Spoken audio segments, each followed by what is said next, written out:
alat pengukur yang yaitu alat pengukur waktu. Nah, alat ukur waktu merupakan alat yang digunakan untuk menghitung besaran waktu dan biasanya dalam satuan detik. Contoh alat ukur waktu adalah stopwatch, arloji, dan dinding. Nah, salah satu alat pengukur waktu yang akan saya gunakan yaitu stopwatch. Nah, stopwatch ini merupakan alat ukur waktu yang dimana dalamnya terdapat satuan menit, detik, dan jam. Nah, alat ini biasanya digunakan untuk kegiatan yang memerlukan hitungan dari nol untuk mempermudah dan mempercepat pendataan. Nah, ketelitian dari stopwatch ini juga lebih tinggi dari jam, yaitu 0,1 second.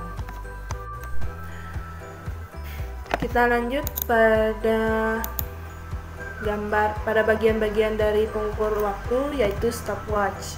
Yang ini adalah untuk memulai ya, untuk menekan. Jadi kita ketika ingin memulai, kita menggunakan tombol yang ini, tombol startnya.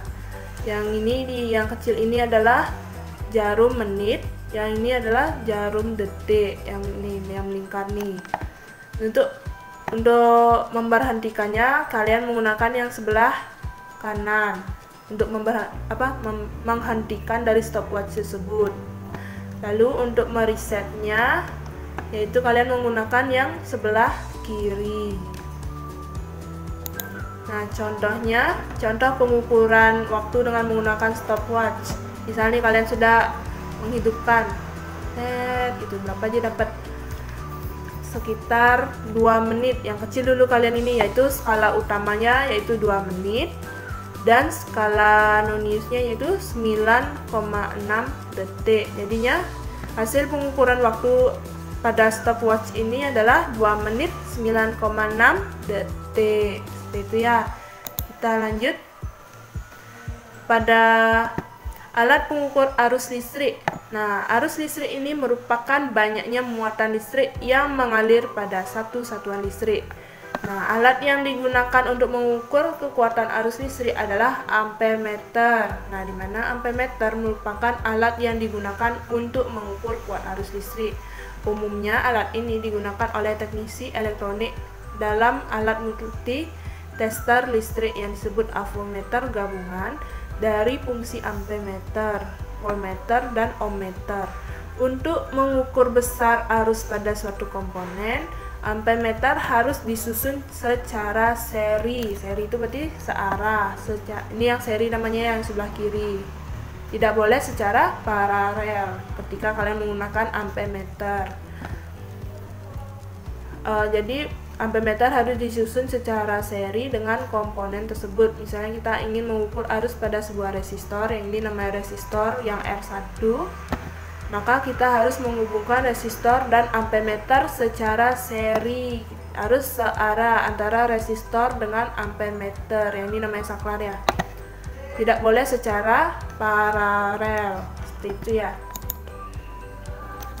Nah, ini merupakan cara pembacaan dari hasil pengukuran ampermeter. Yang ini disebut jarum penunjuk. Jarum penunjuk yang ini skala maksimum. Lalu ini ada batas ukur yaitu DC 0 sampai 3 ampere. DC ini artinya arus yang searah. Nah, cara untuk membaca hasil pengukuran ampermeter yaitu hasil ukur sama dengan skala yang ditunjuk per skala maksimum dikali batas ukur dengan satuan dari arus listrik yaitu ampermeter atau ampere yang dilambangkan dengan A. Nah, contohnya jika jarum penunjuk menunjukkan nilai misalkan 2 dan skala maksimumnya itu adalah 3, kemudian batas ukur dari alat tersebut adalah 3 ampere, maka hasil ukur dari ampermeter ini adalah hasil ukur sama dengan skala yang ditunjuk yaitu 2 per skala maksimum yaitu 3 dikali batas ukurnya yaitu 3. Jadinya 2/3 kali 3 besarnya 2 ampere. Seperti itu ya. Baik, kita lanjut pada alat pengukur suhu yaitu sebagai derajat panas suatu benda. Nah, jadi suhu ini merupakan derajat panas suatu benda ya. Nah, benda yang panas ini memiliki suhu yang tinggi dibandingkan benda yang dingin yang memiliki suhu yang lebih rendah. Alat yang biasanya digunakan untuk mengukur suhu disebut termometer. Jadi termometer memanfaatkan sifat termometrik suatu zat, yaitu perubahan sifat-sifat zat karena perubahan suhu zat tersebut.